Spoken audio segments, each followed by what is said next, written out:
मेरा पिंड मेरे खेत प्रोग्राम देखने वाले सारे ही दर्शकों का बहुत बहुत स्वागत करते हैं। दोस्तों अज असीं एक अहम विषय ते गलबात करांगे जो कि सीधे तौर पर साडी खेतीबाड़ी नाल संबंधित ते सीधे तौर पर साडे मुनाफे नूं भी प्रभावित करदा, साडी जिहड़ी खेतीबाड़ी नूं प्रभावित करदा, साडी मिट्टी नूं प्रभावित करदा।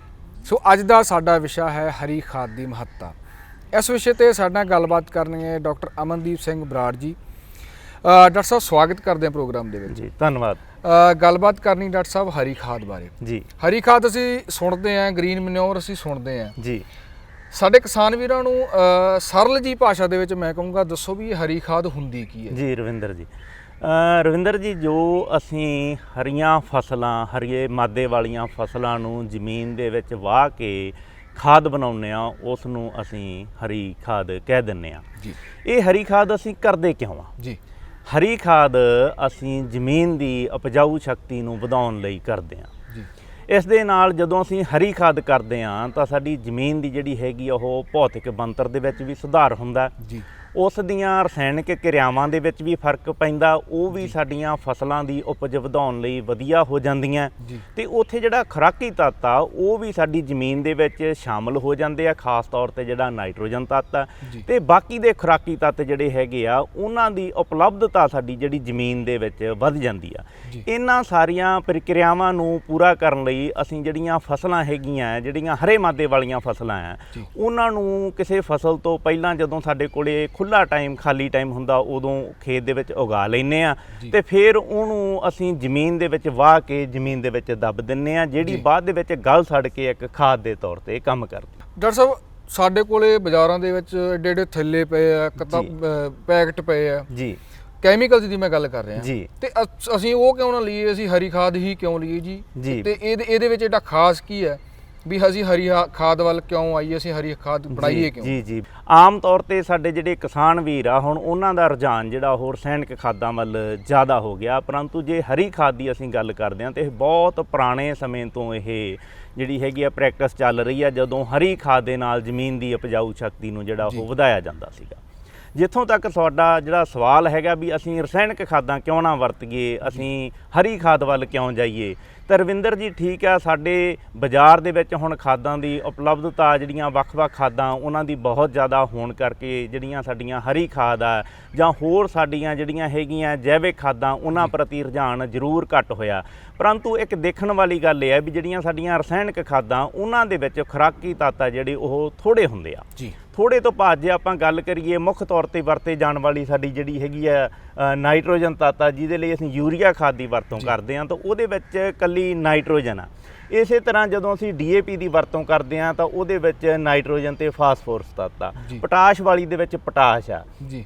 ਪਰੰਤੂ ਜਦੋਂ ਅਸੀਂ ਹਰੀ ਖਾਦ ਕਰਦੇ ਹਾਂ ਤਾਂ ਉਹਦੇ ਨਾਲ ਸਾਡੀ ਜਿਹੜੀ ਹੈਗੀ ਆ ਜੇ ਸਾਡੀਆਂ ਫਲੀਦਾਰ ਫਸਲਾਂ ਹੈਗੀਆਂ ਤਾਂ ਉਹ ਨਾਈਟ੍ਰੋਜਨ ਜਿਹੜੀ ਸਾਡੀ ਹਵਾ ਦੇ ਵਿੱਚ ਹੈਗੀ ਆ ਫ੍ਰੀ ਦੇ ਵਿੱਚ ਉੱਥੇ ਉਪਲਬਧ ਹੈਗੀ ਆ, ਮੁਫਤ ਦੇ ਵਿੱਚ ਹੈਗੀ ਆ, ਉਹਨੂੰ ਜੜ੍ਹਾਂ ਦੇ ਵਿੱਚ ਜਿਹੜੀਆਂ ਉਹਦੀਆਂ ਗੰਢਾਂ ਹੁੰਦੀਆਂ ਉਹਦੇ ਨਾਲ ਜ਼ਮੀਨ ਦੇ ਵਿੱਚ ਬੰਨ੍ਹ ਦਿੰਦੀ ਆ, ਜੋ ਸਾਨੂੰ ਮੁਫਤ ਦੇ ਵਿੱਚ ਮਿਲ ਜਾਂਦੀ ਆ।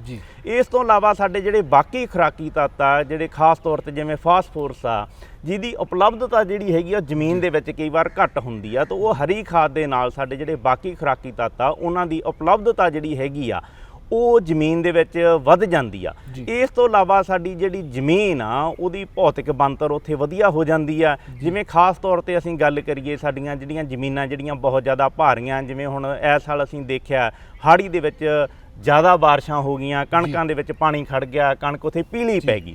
ਜਦੋਂ ਉਹਨਾਂ ਖੇਤਾਂ ਦੇ ਵਿੱਚ ਅਸੀਂ ਹਰੀ ਖਾਦ ਕੀਤੀ ਹੁੰਦੀ ਹੈ ਤਾਂ ਜ਼ਮੀਨ ਸਾਡੀ ਜਿਹੜੀ ਉਹ ਪੋਲੀ ਹੋ ਜਾਂਦੀ ਆ, ਉੱਥੇ ਸਾਡੇ ਪਾਣੀ ਦਾ ਰਸਾਅ ਜਿਹੜਾ ਉਹ ਵੱਧ ਜਾਂਦਾ, ਜਿਸ ਕਰਕੇ ਪਾਣੀ ਉੱਥੇ ਘੱਟ ਖੜਦਾ ਤੇ ਫਸਲ ਸਾਡੀ ਚੰਗੀ ਹੁੰਦੀ ਆ। ਇਸੇ ਤਰ੍ਹਾਂ ਹਵਾ ਦਾ ਜਿਹੜਾ ਉੱਥੇ ਰਸਾਅ ਹੈਗਾ ਜਾਂ ਜ਼ਮੀਨ ਦੇ ਵਿੱਚ ਹਵਾ ਫਿਰਨੀ ਆਪਾਂ ਕਹਿ ਦਿੰਦੇ ਹਾਂ ਵੀ ਹਵਾ ਉਹਦੇ ਵਿੱਚ ਪੈ ਜਾਂਦੀ ਆ, ਉਹ ਵੀ ਜਦੋਂ ਅਸੀਂ ਹਰੀ ਖਾਦ ਕਰਦੇ ਹਾਂ ਤਾਂ ਜ਼ਮੀਨ ਸਾਡੀ ਜਿਹੜੀ ਪੋਲੀ ਹੋ ਜਾਂਦੀ ਆ, ਤਾਂ ਉੱਥੇ ਹਵਾ ਵੀ ਜਿਹੜੀ ਜ਼ਮੀਨ ਦੇ ਵਿੱਚ ਉਹ ਜ਼ਿਆਦਾ ਫਿਰਦੀ ਹੈਗੀ ਆ। ਇਸੇ ਤਰ੍ਹਾਂ ਜਿਹੜੀਆਂ ਸਾਡੀਆਂ ਕਲਰ ਵਾਲੀਆਂ ਜ਼ਮੀਨਾਂ ਉੱਥੇ ਵੀ ਜਦੋਂ ਅਸੀਂ ਹਰੀ ਖਾਦ ਕਰਦੇ ਹੈਗੇ ਆ ਤਾਂ ਉੱਥੇ ਵੀ ਖੁਰਾਕੀ ਤੱਤਾਂ ਦੀ ਉਪਲਬਧਤਾ ਵੀ ਵੱਧਦੀ ਆ, ਤਾਂ ਉਹਦੀ pH ਵੀ ਨਾਰਮਲ ਵੱਲ ਨੂੰ ਆਉਂਦੀ ਆ, ਜਿਸ ਕਰਕੇ ਸਾਡੀਆਂ ਜਿਹੜੀਆਂ ਉੱਥੇ ਅਸੀਂ ਫਸਲਾਂ ਬੀਜਦੇ ਹਾਂ, ਜਿਹੜੀਆਂ ਸਾਡੀਆਂ ਵਪਾਰਕ ਫਸਲਾਂ ਉਹਨਾਂ ਦਾ ਝਾੜ ਜਿਹੜਾ ਉਹ ਵੱਧ ਜਾਂਦਾ ਤੇ ਨਾਲ ਦੀ ਨਾਲ ਸਾਡੇ ਜਿਹੜੇ ਛੋਟੇ ਜੀਵ ਆ, ਬੈਕਟੀਰੀਆ ਹੈਗੇ ਆ ਜਾਂ ਹੋਰ ਸੂਖਮ ਜੀਵ ਆ, ਉਹਨਾਂ ਦੀਆਂ ਕਿਰਿਆਵਾਂ ਵੀ ਵੱਧ ਜਾਂਦੀਆਂ, ਜਿਹਦੇ ਨਾਲ ਸਾਡੇ ਬਾਕੀ ਖੁਰਾਕੀ ਤੱਤਾਂ ਦੀ ਉਪਲਬਧਤਾ ਜਿਹੜੀ ਉਹ ਵੱਧ ਜਾਂਦੀ ਆ। ਇਹ ਫਾਇਦੇ ਸਿਰਫ ਤੇ ਸਿਰਫ ਅਸੀਂ ਹਰੀ ਖਾਦ ਦੇ ਨਾਲ ਲੈ ਸਕਦੇ ਹਾਂ ਜਾਂ ਹੋਰ ਸਾਡੀਆਂ ਜਿਹੜੀਆਂ ਜੈਵਿਕ ਖਾਦਾਂ ਉਹਨਾਂ ਨਾਲ ਲੈ ਸਕਦੇ ਹਾਂ। ਇਹ ਫਾਇਦੇ ਸਾਨੂੰ ਰਸਾਇਣਿਕ ਖਾਦਾਂ ਤੋਂ ਨਹੀਂ ਮਿਲ ਸਕਦੇ। ਇਸ ਕਰਕੇ ਸਾਨੂੰ ਜਿੱਥੋਂ ਤੱਕ ਸੰਭਵ ਹੋਵੇ ਨਾਲ ਦੀ ਨਾਲ ਜਿੰਨਾ ਕਿ ਖੇਤਾਂ ਦੇ ਵਿੱਚ ਅਸੀਂ ਕਰ ਸਕਦੇ ਹਾਂ ਉੱਥੇ ਹਰੀ ਖਾਦ ਅਸੀਂ ਜ਼ਰੂਰ ਕਰੀਏ, ਤਾਂ ਕਿ ਇਹ ਫਾਇਦੇ ਅਸੀਂ ਹਰੀ ਖਾਦ ਦੇ ਰਸਾਇਣਿਕ ਖਾਦਾਂ ਦੇ ਮੁਕਾਬਲੇ ਜਿਹੜੇ ਉਹ ਲੈ ਸਕੀਏ। ਸਿੱਧੀ ਜੀ ਗੱਲ ਕਰੀਏ ਜੇ ਡਾਕਟਰ ਸਾਹਿਬ ਵੀ ਹਰੀ ਖਾਦ ਬਣਾਉਣ ਦੇ ਪਾਉਣ ਦੇ ਫਾਇਦੇ ਹੀ ਫਾਇਦੇ ਆ। ਜੀ ਬਿਲਕੁਲ ਜੀ। ਡਾਕਟਰ ਸਾਹਿਬ ਬਣਾਉਣੀ ਕਿਵੇਂ ਹਰੀ ਖਾਦ? ਮੇਰਾ ਇਹ ਸਵਾਲ ਪੁੱਛਣ ਦਾ ਮਸਲਾ ਇਹ ਹੈ ਵੀ ਕਿਹੜੀਆਂ ਚੀਜ਼ਾਂ ਤੋਂ ਹਰੀ ਖਾਦ ਬਣਦੀ ਹੈ ਜਾਂ ਕਿਹੜੀਆਂ ਫਸਲਾਂ ਨੇ ਜਿਨ੍ਹਾਂ ਤੋਂ ਅਸੀਂ ਹਰੀ ਖਾਦ ਬਣਾਉਣੀ ਹੈ? ਜੀ ਬਿਲਕੁਲ ਰਵਿੰਦਰ ਜੀ, ਇਹ ਬਹੁਤ ਮਹੱਤਵਪੂਰਨ ਸਵਾਲ ਆ ਵੀ ਸਾਨੂੰ ਕਿਹੜੀਆਂ ਫਸਲਾਂ ਦੀ ਚੋਣ ਕਰਨੀ ਚਾਹੀਦੀ ਹੈ ਜਿਨ੍ਹਾਂ ਤੋਂ ਅਸੀਂ ਹਰੀ ਖਾਦ ਬਣਾਈਏ। ਸਭ ਤੋਂ ਪਹਿਲੀ ਗੱਲ ਤੇ ਵੀ ਜਿਹੜੀ ਵੀ ਅਸੀਂ ਫਸਲ ਦੀ ਚੋਣ ਕਰਨੀ ਆ ਉਹ ਇਸ ਤਰ੍ਹਾਂ ਦੀ ਹੋਣੀ ਚਾਹੀਦੀ ਹੈ ਵੀ ਜਿਹਦਾ ਵਾਧਾ ਵਿਕਾਸ ਛੇਤੀ ਹੋਵੇ। ਕੋਈ ਅਸੀਂ ਇਸ ਤਰ੍ਹਾਂ ਦੀ ਫਸਲ ਦੀ ਚੋਣ ਨਾ ਕਰੀਏ ਜਿਹੜੀ ਆਪਦਾ ਜੀਵਨ ਚੱਕਰ ਪੂਰਾ ਕਰਨ ਨੂੰ ਬਹੁਤ ਜ਼ਿਆਦਾ ਲੰਮਾ ਸਮਾਂ ਲੈ ਲੈਂਦੀ ਆ।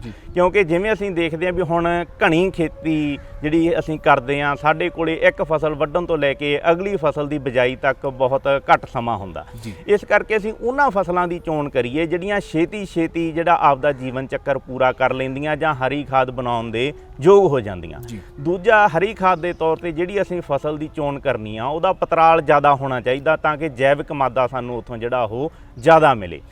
ਤੀਜੀ ਗੱਲ ਇਹ ਹੈ ਵੀ ਜਿਹੜੀ ਵੀ ਫਸਲ ਦੀ ਅਸੀਂ ਹਰੀ ਖਾਦ ਦੇ ਤੌਰ ਤੇ ਚੋਣ ਕਰਨੀ ਆ ਉਹ ਜੇ ਸਾਡੇ ਪਰਿਸਥਿਤੀਆਂ ਜਿਹੜੀਆਂ ਅਨੁਕੂਲ ਨਹੀਂ ਹੈਗੀਆਂ ਤਾਂ ਵੀ ਉੱਥੇ ਉਹਦਾ ਵਾਧਾ ਵਿਕਾਸ ਛੇਤੀ ਹੋ ਸਕੇ।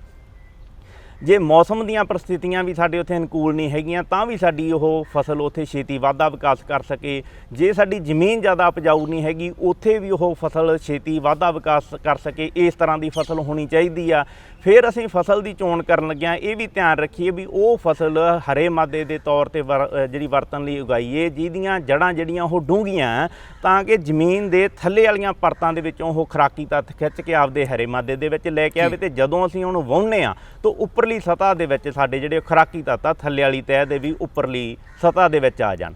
ਜਦੋਂ ਅਸੀਂ ਇਹ ਫਸਲਾਂ ਦੀ ਚੋਣ ਕਰਨੀ ਆ ਨਾਲ ਅਸੀਂ ਉੱਥੇ ਇੱਕ ਹੋਰ ਤਵੱਜੋ ਜਿਹੜੀ ਖਾਸ ਤੌਰ ਤੇ ਦੇਣੀ ਆ, ਕਿਉਂਕਿ ਅਸੀਂ ਜਾਣਦੇ ਹਾਂ ਫਸਲਾਂ ਜਿਹੜੀਆਂ ਉਹ ਫਲੀਦਾਰ ਤੇ ਗੈਰ ਫਲੀਦਾਰ ਹੁੰਦੀਆਂ।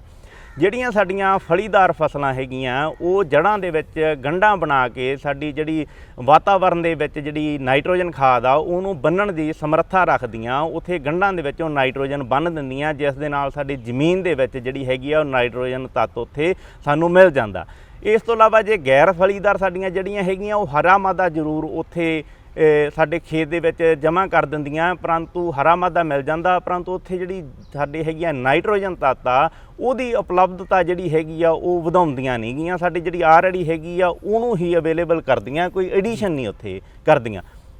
ਤੇ ਡਾਕਟਰ ਸਾਹਿਬ ਫਸਲਾਂ ਕਿਹੜੀਆਂ ਨੇ? ਮਤਲਬ ਮੈਂ ਤੁਹਾਨੂੰ ਪੁੱਛ ਰਿਹਾ ਵੀ ਨਾਂ ਦੱਸੋ ਫਸਲਾਂ ਦੇ, ਕਿਉਂਕਿ ਉਹਨਾਂ ਫਸਲਾਂ ਦੀ ਅਸੀਂ ਚੋਣ ਕਰ ਸਕੀਏ ਤੇ ਨਾਲ ਲੱਗਦੀ ਇਹ ਵੀ ਗੱਲ ਦੱਸ ਦਿਓ ਵੀ ਉਹ ਇੱਕ ਫਸਲ ਦੇ ਹਿਸਾਬ ਨਾਲ ਅਸੀਂ ਬੀਜਣੀ ਕਦੋਂ ਆ? ਜੀ ਬਿਲਕੁਲ ਰਵਿੰਦਰ ਜੀ, ਬਹੁਤ ਇਹ ਅਹਿਮ ਸਵਾਲ ਆ ਕਿਉਂਕਿ ਜਿਹੜੀਆਂ ਹੁਣ ਅਸੀਂ ਇਹ ਗੱਲਾਂ ਕੀਤੀਆਂ ਵੀ ਇਹ ਗੁਣਾਂ ਵਾਲੀਆਂ ਸਾਡੀਆਂ ਫਸਲਾਂ ਹੋਣੀਆਂ ਚਾਹੀਦੀਆਂ ਤੇ ਫਿਰ ਅਸੀਂ ਇਹ ਦੇਖਣਾ ਵੀ ਸਾਡੀ ਪੰਜਾਬ ਦੀਆਂ ਪਰਿਸਥਿਤੀਆਂ ਦੇ ਵਿੱਚ ਕਿਹੜੀਆਂ ਫਸਲਾਂ ਇਹਨਾਂ ਸ਼ਰਤਾਂ ਨੂੰ ਪੂਰੀਆਂ ਕਰਦੀਆਂ ਤੇ ਸਾਡੇ ਇੱਥੇ ਖੇਤਾਂ ਦੇ ਵਿੱਚ ਜਿਹੜੀਆਂ ਉਹ ਢੁੱਕਦੀਆਂ।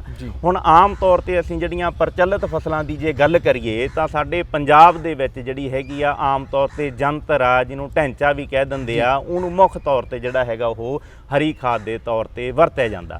ਪਰੰਤੂ ਇੱਥੇ ਮੈਂ ਨਾਲ ਕਿਸਾਨ ਵੀਰਾਂ ਨੂੰ ਇਹ ਗੱਲ ਦੱਸਣੀ ਚਾਹੂੰਗਾ ਕਿ ਸਾਡੀ ਤਵੱਜੋ ਆਮ ਤੌਰ ਤੇ ਕੇਵਲ ਜੰਤਰ ਤੇ ਰਹਿੰਦੀ ਆ, ਪਰੰਤੂ ਜੰਤਰ ਦੇ ਨਾਲ ਅਸੀਂ ਸਣ ਦੀ ਫਸਲ ਤੇ ਰਵਾਂ ਦੀ ਫਸਲ ਜਿਹਨੂੰ ਅਸੀਂ ਚੌਲੇ ਵੀ ਕਹਿ ਦਿੰਦੇ ਆ ਉਹਨਾਂ ਨੂੰ ਵੀ ਹਰੀ ਖਾਦ ਦੇ ਤੌਰ ਤੇ ਜਿਹੜਾ ਅਸੀਂ ਵਰਤ ਸਕਦੇ ਹਾਂ, ਕਿਉਂਕਿ ਇਹ ਫਸਲਾਂ ਜਿਹੜੀਆਂ ਹੈਗੀਆਂ ਇਹਨਾਂ ਦਾ ਵਾਧਾ ਵਿਕਾਸ ਛੇਤੀ ਹੁੰਦਾ।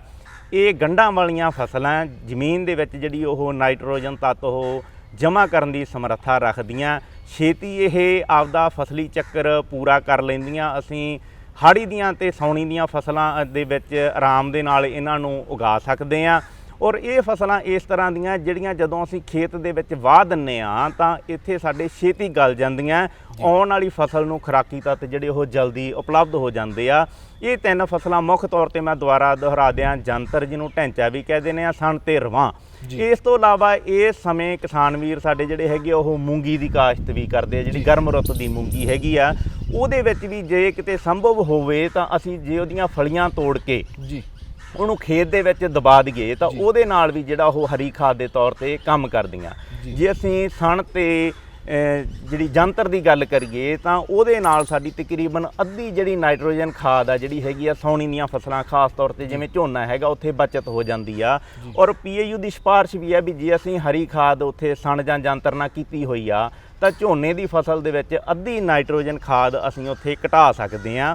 ਇਸ ਤੋਂ ਇਲਾਵਾ ਜਿਹੜੀ ਬਾਸਮਤੀ ਦੀ ਫਸਲ ਹੈਗੀ ਆ ਉੱਥੇ ਵੀ ਬਿਨਾਂ ਅਸੀਂ ਯੂਰੀਆ ਪਾਇਆ ਆਪਦੀ ਸਫਲਤਾ ਦੇ ਨਾਲ ਵਧੀਆ ਫਸਲ ਲੈ ਸਕਦੇ ਹਾਂ, ਕਿਉਂਕਿ ਉਹਦੀਆਂ ਜੋ ਨਾਈਟ੍ਰੋਜਨ ਦੀ ਉਹਦੀ ਲੋੜ ਹੈਗੀ ਆ ਉਹ ਹਰੀ ਖਾਦ ਦੇ ਨਾਲ ਹੀ ਪੂਰੀ ਹੋ ਸਕਦੀ ਹੈ। ਇਸ ਕਰਕੇ ਜਿਵੇਂ ਆਪਾਂ ਪਹਿਲਾਂ ਗੱਲ ਕੀਤੀ ਸੀ, ਇੱਥੇ ਨਾ ਕੇਵਲ ਸਾਡੀ ਭੌਤਿਕ ਬਣਤਰ ਨੂੰ ਸੁਧਾਰਦੀ ਆ, ਰਸਾਇਣਕ ਬਣਤਰ ਨੂੰ, ਸਗੋਂ ਸਾਡਾ ਜਿਹੜਾ ਹੈਗਾ ਪੈਸਿਆਂ ਦੇ ਵਿੱਚ ਵੀ ਜੇ ਅਸੀਂ ਗੱਲ ਕਰੀਏ ਤਾਂ ਉੱਥੇ ਵੀ ਸਾਨੂੰ ਇਹ ਮੁਨਾਫਾ ਦਿੰਦੀ ਆ। ਉੱਥੇ ਸਾਡੀਆਂ ਰਸਾਇਣਕ ਖਾਦਾਂ ਦੀ ਜਿਹੜੀ ਆ ਲੋੜੀਂਦੀ ਮਾਤਰਾ ਜਿਹੜੀ ਉਹ ਘਟ ਜਾਂਦੀ ਆ। ਇਸੇ ਤਰ੍ਹਾਂ ਜੇ ਅਸੀਂ ਮੂੰਗੀ ਨੂੰ ਫਲੀਆਂ ਤੋੜ ਕੇ ਖੇਤ ਦੇ ਵਿੱਚ ਵਾਹਿਆ ਤਾਂ 1/3 ਸਾਡੀ ਨਾਈਟ੍ਰੋਜਨ ਦੀ ਜਿਹੜੀ ਉੱਥੇ ਲੋੜ ਆ ਉੱਥੇ ਖੇਤ ਦੇ ਵਿੱਚ ਸਾਡੀ ਘਟ ਜਾਂਦੀ ਹੈ। ਕਹਿਣ ਦਾ ਮਤਲਬ ਹੈ ਡਾਕਟਰ ਸਾਹਿਬ ਸਾਡਾ ਇਹਦੇ ਵਿੱਚ ਜੇ ਭੌਤਿਕ ਬਣਤਰ ਦਾ ਵੀ ਫਾਇਦਾ ਹੁੰਦਾ, ਅਸੀਂ ਮੁਨਾਫੇ ਦੀ ਵੀ ਤੁਸੀਂ ਨਾਲ ਹੀ ਗੱਲ ਕਰਤੇ ਵੀ ਸਾਡਾ ਮੁਨਾਫਾ ਵੀ ਆ ਜੇ ਅਸੀਂ ਹਰੀ ਖਾਦ ਦੀ ਵਰਤੋਂ ਕਰਦੇ ਹਾਂ ਜੀ। ਅਗਲੀ ਗੱਲ ਅਸੀਂ ਡਾਕਟਰ ਸਾਹਿਬ ਕਰੀਏ ਬਿਜਾਈ ਦੀ। ਬਿਜਾਈ ਦਾ ਸਹੀ ਸਮਾਂ ਕੀ ਹੈ ਜੀ ਤੇ ਬੀ ਕਿੰਨਾ ਪਾਉਣਾ? ਜਦੋਂ ਅਸੀਂ ਹਰੀ ਖਾਦ ਦੀ ਗੱਲ ਕਰਨੀ ਆ ਤਾਂ ਪੰਜਾਬ ਦੇ ਵਿੱਚ ਅਸੀਂ ਦੇਖਦੇ ਹਾਂ ਵੀ ਘਣੀ ਖੇਤੀ ਉੱਥੇ ਕੀਤੀ ਜਾਂਦੀ ਆ। ਸਾਡੀਆਂ 2 ਫਸਲਾਂ ਤਾਂ ਮੁੱਖ ਤੌਰ ਤੇ ਲਈਆਂ ਜਾਂਦੀਆਂ, ਕੁਝ ਇਲਾਕਿਆਂ ਦੇ ਵਿੱਚ ਅਸੀਂ 3 ਫਸਲਾਂ ਵੀ ਇੱਕ ਖੇਤ ਦੇ ਵਿੱਚੋਂ ਇੱਕ ਸਾਲ ਦੇ ਵਿੱਚ ਲੈਂਦੇ ਆ।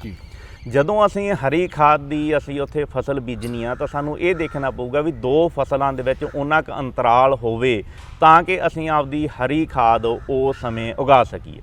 ਪੰਜਾਬ ਦੇ ਵਿੱਚ ਅਸੀਂ ਦੇਖਦੇ ਹਾਂ ਮੁੱਖ ਤੌਰ ਤੇ ਜਿਹੜਾ ਹੈਗਾ ਝੋਨੇ ਤੇ ਕਣਕ ਦਾ ਫਸਲੀ ਚੱਕਰ ਜਿਹੜਾ ਉਹ ਅਪਣਾਇਆ ਜਾਂਦਾ। ਜਦੋਂ ਅਸੀਂ ਝੋਨਾ ਵੱਢਦੇ ਹਾਂ ਤਾਂ ਉਸ ਤੋਂ ਬਾਅਦ ਕਣਕ ਬੀਜਣ ਸਮੇਂ ਸਾਡੇ ਕੋਲੇ ਬਹੁਤ ਥੋੜ੍ਹਾ ਸਮਾਂ ਹੁੰਦਾ, ਬੜਾ ਖਿੱਚਵਾਂ ਸਮਾਂ ਹੁੰਦਾ, ਜਿਸ ਦੇ ਵਿੱਚ ਕੇਵਲ ਤੇ ਕੇਵਲ ਅਸੀਂ ਕਣਕ ਹੀ ਬੀਜ ਸਕਦੇ ਹਾਂ। ਹੋਰ ਉਸ ਸਮੇਂ ਸਾਡੇ ਕੋਲੇ ਵਾਧੂ ਸਮਾਂ ਨਹੀਂ ਹੁੰਦਾ ਵੀ ਹੋਰ ਕੋਈ ਫਸਲ ਉੱਥੇ ਉਗਾ ਕੇ ਅਸੀਂ ਹਰੀ ਖਾਦ ਦੇ ਤੌਰ ਤੇ ਵਰਤ ਸਕੀਏ।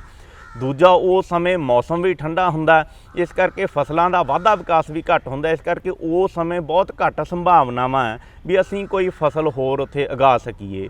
ਪਰੰਤੂ ਜਦੋਂ ਅਸੀਂ ਕਣਕ ਦੀ ਫਸਲ ਵੱਢਦੇ ਹਾਂ ਜਾਂ ਹੋਰ ਕੋਈ ਹਾੜੀ ਦੀ ਫਸਲ ਆ, ਜੇ ਕੋਈ ਸਰੋਂ ਹੈਗੀ ਆ ਜਾਂ ਛੋਲੇ ਹੈਗੇ ਆ, ਉਹ ਵੱਢਣ ਤੋਂ ਲੈ ਕੇ ਤੇ ਝੋਨਾ ਲਾਉਣ ਤੱਕ ਕਾਫੀ ਲੰਮਾ ਸਮਾਂ ਸਾਡੇ ਕੋਲੇ ਖੇਤਾਂ ਦੇ ਵਿੱਚ ਖਾਲੀ ਜਿਹੜਾ ਸਾਡੇ ਖੇਤ ਰਹਿੰਦੇ ਆ, ਉਹ ਸਮੇਂ ਅਸੀਂ ਹਰੀ ਖਾਦ ਦੇ ਤੌਰ ਤੇ ਫਸਲ ਨੂੰ ਉਗਾ ਸਕਦੇ ਹਾਂ। ਇਹਦੇ ਵਿੱਚ ਜੇ ਅਸੀਂ ਸਣ ਜੰਤਰ ਜਾਂ ਰਵਾਂ ਦੀ ਫਸਲ ਲਾਉਣੀ ਹੈਗੀ ਆ ਤਾਂ ਫਿਰ ਅਸੀਂ ਕਣਕ ਵੱਢਣ ਤੋਂ ਬਾਅਦ ਜਦੋਂ ਖੇਤਾਂ ਦੇ ਵਿੱਚ ਅਸੀਂ ਤੂੜੀ ਬਣਾ ਲੈਂਦੇ ਹਾਂ, ਉਸ ਉਪਰੰਤ ਅਸੀਂ ਰੌਣੀ ਕਰਕੇ ਖੇਤ ਦੇ ਵਿੱਚ ਜੇ ਸਣ ਬੀਜਣੀ ਆ ਜਾਂ ਜੰਤਰ ਬੀਜਣਾ ਤਾਂ ਫਿਰ ਅਸੀਂ 20 ਕਿਲੋ ਬੀਜ ਪ੍ਰਤੀ ਏਕੜ ਦਾ ਵਰਤਣਾ। ਅਸੀਂ ਉੱਥੇ ਡਰਿੱਲ ਦੇ ਨਾਲ ਤਕਰੀਬਨ ਜਿਹੜੀ ਸਾਡੀ ਕਣਕ ਵਾਲੀ ਡਰਿੱਲ ਆ 20-22 ਸੈਂਟੀਮੀਟਰ ਯਾਨੀ ਕਿ 8 ਤੋਂ 9 ਇੰਚ ਦੇ ਸਿਆੜਾਂ ਦੇ ਫਾਸਲੇ ਤੇ ਜਿਹੜਾ ਉਹ ਜੰਤਰ ਜਾਂ ਸਣ ਨੂੰ ਬੀਜ ਦੇਣਾ। ਉੱਥੇ ਜੇਕਰ ਸਾਡਾ ਖੇਤ ਵਧੀਆ ਤਿਆਰ ਹੈਗਾ ਫਿਰ ਅਸੀਂ ਸਣ ਦਾ ਜਾਂ ਜੰਤਰ ਦਾ ਛੱਟਾ ਮਾਰ ਕੇ ਵੀ ਬੀਜ ਸਕਦੇ ਹਾਂ। ਪਰੰਤੂ ਕੋਸ਼ਿਸ਼ ਕਰਨੀ ਚਾਹੀਦੀ ਹੈ ਵੀ ਜੇ ਅਸੀਂ ਡਰਿੱਲ ਨਾਲ ਬੀਜ ਦਈਏ ਤਾਂ ਉੱਥੇ ਉਹਦਾ ਜੰਮ ਜ਼ਿਆਦਾ ਵਧੀਆ ਹੋ ਜਾਂਦਾ। ਇਸੇ ਤਰ੍ਹਾਂ ਜੇਕਰ ਅਸੀਂ ਗੱਲ ਕਰੀਏ ਰਵਾਂ ਦੀ, ਜਿਨ੍ਹਾਂ ਨੂੰ ਚੌਲੇ ਕਹਿੰਦੇ ਆ, ਉਹਨਾਂ ਨੂੰ ਵੀ ਹਰੀ ਖਾਦ ਦੇ ਤੌਰ ਤੇ ਵਰਤ ਸਕਦੇ ਹਾਂ। ਤਾਂ ਰਵਾਂ ਦੇ ਵਿੱਚ ਜੇ ਅਸੀਂ ਰਵਾਂ 88 ਕਿਸਮ ਹੈਗੀ ਆ ਤਾਂ ਫਿਰ ਸਾਨੂੰ 20 ਕਿਲੋ ਬੀਜ ਜਿਹੜਾ ਉਹਦਾ ਵਰਤ ਲੈਣਾ ਚਾਹੀਦਾ। ਜੇ ਰਵਾਂ ਦੀ 367 ਕਿਸਮ ਬੀਜਣੀ ਆ ਤਾਂ ਫਿਰ ਉੱਥੇ 12 ਕਿਲੋ ਬੀਜ ਸਾਡਾ ਕਾਫੀ ਹੈਗਾ। ਰਵਾਂ 88 ਦਾ ਬੀਜ ਮੋਟਾ ਹੁੰਦਾ, ਇਸ ਕਰਕੇ ਉਹਦੇ ਬੀਜਾਂ ਦੀ ਗਿਣਤੀ ਘਟ ਜਾਂਦੀ ਆ, ਇਸ ਕਰਕੇ ਉੱਥੇ ਬੀਜ ਅਸੀਂ 20 ਕਿਲੋ ਕਹਿੰਦੇ ਆ। ਰਵਾਂ ਦੀ ਬਿਜਾਈ ਜਿਹੜੀ ਹੈਗੀ ਆ ਉਹ ਅਸੀਂ 1-1 ਫੁੱਟ ਦੀ ਵਿਸ 'ਤੇ ਸਿਆੜ ਕੱਢ ਕੇ ਯਾਨੀ ਕਿ ਡਰਿੱਲ ਦੇ ਨਾਲ ਜਿਹੜਾ ਹੈਗਾ, ਜੇ ਕਣਕ ਵਾਲੀ ਸਾਡੀ ਡਰਿੱਲ ਹੈਗੀ ਆ ਸਿਆੜ ਥੋੜ੍ਹੇ ਜਿਹੇ ਭੀੜੇ ਕੀਤੇ ਹੋਏ ਆ ਤਾਂ 1-1 ਸਿਆੜ ਬੰਦ ਕਰਕੇ ਅਸੀਂ 1 ਫੁੱਟ ਦੀ ਵਿਸ 'ਤੇ ਜਿਹੜਾ ਅਸੀਂ ਇਹਨਾਂ ਨੂੰ ਬੀਜ ਸਕਦੇ ਹਾਂ। ਇਹਨਾਂ ਦੀ ਬਿਜਾਈ ਤਕਰੀਬਨ ਅਪ੍ਰੈਲ ਦੇ ਅਖੀਰ ਦੇ ਵਿੱਚ ਹੋ ਜਾਂਦੀ ਆ ਤੇ ਫਿਰ ਇਹ ਫਸਲ ਸਾਡੀ ਜਿਹੜੀ ਹੈਗੀ ਆ ਉਹ ਸਾਡਾ ਝੋਨਾ ਲਾਉਣ ਤੋਂ ਪਹਿਲਾਂ ਹਰੀ ਖਾਦ ਦੇ ਤੌਰ ਤੇ ਤਿਆਰ ਹੋਣ ਲਈ ਪੂਰੀ ਹੋ ਜਾਂਦੀ ਜੀ। ਮਤਲਬ ਬਹੁਤ ਹੀ ਕਿਸਾਨ ਵੀਰੋ ਢੁਕਵਾਂ ਸਮਾਂ ਜੇ ਅਸੀਂ ਆਪਦੀ ਹਰੀ ਖਾਦ ਦੀ ਫਸਲਾਂ ਜਿਹੜੀਆਂ ਉਹਨਾਂ ਦੀ ਬਿਜਾਈ ਕਰਨੀ ਹੈ ਤਾਂ ਡਾਕਟਰ ਸਾਹਿਬ ਨੇ ਜਿਵੇਂ ਦੱਸਿਆ ਅਪ੍ਰੈਲ ਤੱਕ ਜਿਹੜੀ ਅਸੀਂ ਜਿਹੜੀ ਬਿਜਾਈ ਜਿਹੜੀ ਉਹ ਕਰ ਦੇਣੀ ਆ ਜੀ। ਡਾਕਟਰ ਸਾਹਿਬ ਹਰੀ ਖਾਦ ਦੀ ਅਸੀਂ ਗੱਲ ਕਰ ਰਹੇ ਹਾਂ, ਕੀ ਇਹਨਾਂ ਨੂੰ ਵੀ ਫਸਲਾਂ ਨੂੰ ਜਿਹੜੀ ਖਾਦਾਂ ਦੀ ਲੋੜ ਪੈਂਦੀ ਹੈ? ਜੀ ਬਿਲਕੁਲ ਦਵਿੰਦਰ ਜੀ, ਇਹ ਬੜਾ ਮਹੱਤਵਪੂਰਨ ਪਹਿਲੂ ਆ ਕਿਉਂਕਿ ਜਿਹੜੀ ਸਾਡੀ ਇਹ ਫਸਲਾਂ ਸਾਡੀਆਂ ਹੈਗੀਆਂ, ਬੇਸ਼ੱਕ ਉਹ ਸਾਡੀ ਸਾਣਾ ਜੰਤਰਾਂ ਜਾਂ ਰਵਾਂ, ਅਸੀਂ ਇਹਨੂੰ ਜੇ ਹਰੀ ਖਾਦ ਦੇ ਤੌਰ ਤੇ ਵਰਤ ਰਹੇ ਹਾਂ ਤੇ ਖਾਦਾਂ ਦੀ ਜਿਹੜੀ ਵਰਤੋਂ ਆ ਬੜੀ ਸਾਨੂੰ ਸੋਚ ਸਮਝ ਕੇ ਤੇ ਵਿਗਿਆਨਕ ਢੰਗਾਂ ਨੂੰ ਅਪਣਾ ਕੇ ਕਰਨੀ ਚਾਹੀਦੀ ਆ। ਕਿਉਂਕਿ ਦੇਖੋ ਹਰੀ ਖਾਦ ਦੇ ਤੌਰ ਤੇ ਜੇ ਅਸੀਂ ਵਰਤ ਰਹੇ ਹਾਂ ਤਾਂ ਉੱਥੇ ਬਹੁਤ ਜ਼ਿਆਦਾ ਜੇ ਅਸੀਂ ਖਾਦਾਂ ਪਾਵਾਂਗੇ ਤਾਂ ਅਸੀਂ ਓਨਾ ਖਰਚ ਖਾਦਾਂ ਤੇ ਹੀ ਕਰ ਲਾਂਗੇ ਜਿੰਨਾ ਸਾਨੂੰ ਹਰੀ ਖਾਦ ਦੇ ਤੌਰ ਤੇ ਇਹਨੂੰ ਉਗਾ ਕੇ ਫਾਇਦਾ ਹੋਣਾ। ਦੂਜੀ ਗੱਲ ਇਹ ਹੈ ਵੀ ਜਿਹੜੀਆਂ ਸਾਡੀਆਂ ਇਹ ਫਸਲਾਂ ਹੈਗੀਆਂ, ਬੇਸ਼ੱਕ ਉਹ ਜੰਤਰ ਹੈ, ਬੇਸ਼ੱਕ ਸਾਣਾ ਹੈ ਜਾਂ ਰਵਾਂ, ਇਹ ਫਲੀਦਾਰ ਫਸਲਾਂ, ਇਹ ਜ਼ਮੀਨ ਦੇ ਵਿੱਚ ਜਿਹੜੀਆਂ ਜੜ੍ਹਾਂ ਹੁੰਦੀਆਂ ਆ ਉਹਦੇ ਵਿੱਚ ਜਿਹੜੀਆਂ ਹੈਗੀਆਂ ਗੰਢਾਂ ਦੇ ਵਿੱਚ ਨਾਈਟ੍ਰੋਜਨ ਬੰਨ੍ਹਣ ਦੀ ਜਿਹੜੀ ਉਹ ਸਮਰੱਥਾ ਰੱਖਦੀਆਂ। ਇਸ ਕਰਕੇ ਉੱਥੇ ਬਹੁਤੀ ਨਾਈਟ੍ਰੋਜਨ ਖਾਦ ਕਦੇ ਵੀ ਸਾਨੂੰ ਪਾਉਣੀ ਨਹੀਂ ਚਾਹੀਦੀ। ਕਈ ਵਾਰ ਕਿਸਾਨ ਵੀਰ ਵੀ ਸਾਡੀ ਫਸਲ ਛੇਤੀ ਵੱਡੀ ਹੋ ਜੇ, ਪਤਰਾਲ ਜ਼ਿਆਦਾ ਹੋ ਜੇ, ਉੱਥੇ ਜਿਹੜੀਆਂ ਯੂਰੀਆ ਪਾਉਂਦੇ ਰਹਿੰਦੇ ਆ ਤਾਂ ਉੱਥੇ ਫਿਰ ਜ਼ਮੀਨ ਦੇ ਵਿੱਚ ਜਿਹੜੀ ਹੈਗੀ ਆ ਉਹ ਯੂਰੀਆ ਬੰਨ੍ਹਣ ਦੀ ਸਮਰੱਥਾ ਉਹਦੀ ਘਟ ਜਾਂਦੀ ਆ। ਇਹਨਾਂ ਫਸਲਾਂ ਨੂੰ ਸਾਨੂੰ ਖਾਸ ਤੌਰ ਤੇ ਜਿਹੜੀ ਫਾਸਫੋਰਸ ਖਾਦ ਆ ਜਿਹੜੀ ਸਾਨੂੰ ਸਿੰਗਲ ਸੁਪਰ ਫਾਸਫੇਟ ਤੋਂ ਮਿਲ ਜਾਂਦੀ ਆ ਉਹੀ ਪਾਉਣ ਦੀ ਜ਼ਰੂਰਤ ਪੈਂਦੀ ਆ। ਜੰਤਰ ਦੇ ਵਿੱਚ 75 ਕਿਲੋ, ਸਣ ਦੇ ਵਿੱਚ ਜਿਹੜੀ ਹੈਗੀ ਆ 100 ਕਿਲੋ ਤੇ ਰਵਾਂ ਦੇ ਵਿੱਚ 140 ਕਿਲੋ ਜਿਹੜੀ ਸਿੰਗਲ ਸੁਪਰ ਫਾਸਫੇਟ ਸਾਨੂੰ ਪਾਉਣ ਦੀ ਜ਼ਰੂਰਤ ਪੈਂਦੀ ਆ। ਜੇ ਅਸੀਂ ਕਣਕ ਦੇ ਵਿੱਚ ਪੂਰੀ ਸਾਡੀ DAP ਖਾਦ ਪਾਈ ਆ ਤਾਂ ਫਿਰ ਸਾਨੂੰ ਫਾਸਫੋਰਸ ਵਾਲੀ ਖਾਦ ਜਿਹੜੀ ਹੈਗੀ ਆ ਸਿੰਗਲ ਸੁਪਰ ਫਾਸਫੇਟ ਤੋਂ ਮਿਲਦੀ ਆ, ਉਹ ਪਾਈ ਤੋਂ ਬਿਨਾਂ ਵੀ ਸਾਡੀ ਫਸਲ ਹੋ ਜਾਂਦੀ ਆ। ਸਿਰਫ ਸਣ ਦੇ ਵਿੱਚ ਤੇ ਜੰਤਰ ਦੇ ਵਿੱਚ ਸਾਨੂੰ ਨਾਈਟ੍ਰੋਜਨ ਖਾਦ ਪਾਉਣ ਦੀ ਜ਼ਰੂਰਤ ਨਹੀਂ ਪੈਂਦੀ। ਰਵਾਂ ਦੇ ਵਿੱਚ ਸ਼ੁਰੂ ਦੇ ਵਿੱਚ ਅਸੀਂ 16-17 ਕਿਲੋ ਜਿਹੜੀ ਨਾਈਟ੍ਰੋਜਨ ਖਾਦ ਪਾ ਦੇਣੀ ਹੈ ਤਾਂ ਕਿ ਸ਼ੁਰੂਆਤੀ ਵਾਧਾ ਵਿਕਾਸ ਜਿਹੜਾ ਉਹਦਾ ਹੋ ਜਾਵੇ। ਬਾਅਦ ਦੇ ਵਿੱਚ ਸਾਨੂੰ ਕੋਈ ਵੀ ਨਾਈਟ੍ਰੋਜਨ ਖਾਦ ਉੱਥੇ ਨਹੀਂ ਪਾਉਣੀ ਚਾਹੀਦੀ, ਕਿਉਂਕਿ ਫਿਰ ਇਹ ਫਸਲਾਂ ਆਪਣੇ ਆਪ ਜ਼ਮੀਨ ਦੇ ਵਿੱਚ ਜੜ੍ਹਾਂ ਦੇ ਵਿੱਚ ਜਿਹੜੀ ਉਹ ਨਾਈਟ੍ਰੋਜਨ ਖਾਦ ਬਣਦੀਆਂ ਰਹਿੰਦੀਆਂ। ਅਸੀਂ ਹਰੀ ਖਾਦ ਬਣਾਉਣੀ ਹੈ ਤੇ ਅਸੀਂ ਹਰੀ ਖਾਦ ਬਣਾਉਣ ਪਿੱਛੇ ਖਾਦਾਂ ਪਾ ਕੇ ਜਿਹੜਾ ਖਰਚਾ ਉਨਾ ਹੀ ਨਾ ਕਰ ਲਈ ਵੀ ਜਿਹੜੀ ਗੱਲ ਪਿੱਛੇ ਅਸੀਂ ਖਰਚਾ ਜਿਹੜਾ ਬਚਾਉਣਾ। ਤੇ ਡਾਕਟਰ ਸਾਹਿਬ ਵਹਾਈ ਦੀ ਗੱਲ ਕੀਤੀ ਸੀ, ਜਦੋਂ ਵਹਾਈ ਕਰਨੀ ਹੈ ਉਦੋਂ ਕਿਹੜੀਆਂ ਗੱਲਾਂ ਧਿਆਨ ਰੱਖਣ ਦੀ ਲੋੜ ਆ? ਕਿਉਂਕਿ ਵਹਾਈ ਤੇ ਮੇਰਾ ਖਿਆਲ ਬਹੁਤ ਚੀਜ਼ਾਂ ਨਿਰਭਰ ਕਰਦੀਆਂ ਨੇ ਵੀ ਅਸੀਂ ਵਾਹੁਣਾ ਕਿਵੇਂ ਆ।